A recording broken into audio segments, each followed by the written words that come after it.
আসসালামু আলাইকুম বন্ধুরা, সবাই কেমন আছেন? আজকে আমরা এসেছি গোপালগঞ্জের এক দারুণ সুন্দর জায়গায়, ঐতিহাসিক পদ্মবিল। এই জায়গার নাম শুনলেই চোখে ভেসে ওঠে পানির উপর ফুটে থাকা লাল আর সাদা পদ্ম ফুল। আজ আমরা আপনাদের দেখাবো আমাদের পদ্মবিল ভ্রমণের পুরো যাত্রাটা। শুরু থেকে শেষ পর্যন্ত দেখতে থাকুন। আমাদের যাত্রা শুরু হয় গোপালগঞ্জ শহর থেকে। প্রথমে আমরা রিক্সা ভাড়া করে বেদগ্রাম পর্যন্ত এলাম। আমরা ছিলাম 3 জন, তাই এক রিক্সাতেই চলে এসেছি। ভাড়া লেগেছিল মাত্র 30 টাকা। বেদগ্রাম থেকে আমরা বাসে উঠলাম। বাসে করে খানারপাড় হয়ে পদ্মবিলের দিকে যাত্রা শুরু করলাম। জনপ্রতি ভাড়া লেগেছিল মাত্র 15 টাকা। বাসের জানালা দিয়ে তাকালেই দেখা যাচ্ছিল গ্রামের মাঠ, নদী আর খোলা আকাশ। একদম অন্যরকম অনুভূতি।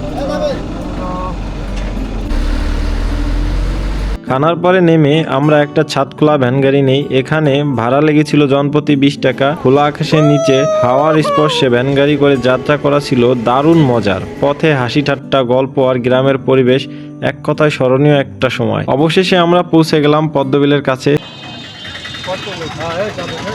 প্রচুর, এখানে না আসলে কখনোই জানতে পারতাম না যে এইখানটা এত জনপ্রিয়। প্রচুর মানুষে ভরা। তো আমরা কি এইখান থেকে যাবো? আচ্ছা, এক পাশে নামো তাহলে। এখানে নৌকা ভাড়া করলাম 400 টাকায়। এই হচ্ছে আমরা পদ্মবিলে রওনা করলাম।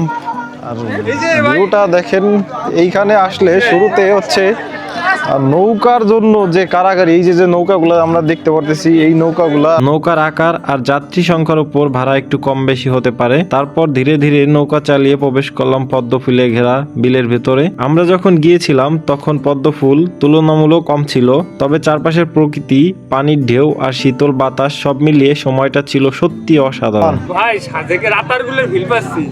আচ্ছা আচ্ছা, সাজেকের রাতারগুল। হ্যাঁ, এখন হয়তো আরো অনেক বেশি ফুল ফুটেছে, তখনকার দৃশ্যটা হয়তো আরো স্বপ্নীল লাগবে। বিলের ভিতরে অনেক মানুষ ঘুরছিলেন, কেউ ছবি তুলছিলেন, কেউ ভিডিও করছেন। সবার মুখে ছিল হাসি আর আনন্দ। এমন দৃশ্য দেখে মনে হচ্ছিল প্রকৃতি যেন সবাইকে নিজের কোলে টেনে নিয়েছে। দিনের শেষে সূর্য যখন পশ্চিমে ঢলে পড়েছিল, তখন পদ্মবিলের রূপ হয়ে উঠেছিল আরো মায়াবী। কম খরচে এত সুন্দর জায়গায় সময় কাটানো সত্যি ভোলার মতো নয়। এই ভ্রমণ আমাদের সবার মনে এক সুন্দর স্মৃতি তৈরি করে দিয়েছে। তো বন্ধুরা, এই ছিল আমাদের পদ্মবিল ভ্রমণের গল্প। ভাড়া আর যাতায়াতের তথ্যগুলো আশা করি আপনাদের কাজে লাগবে। কেমন লাগলো জানাতে ভুলবেন না।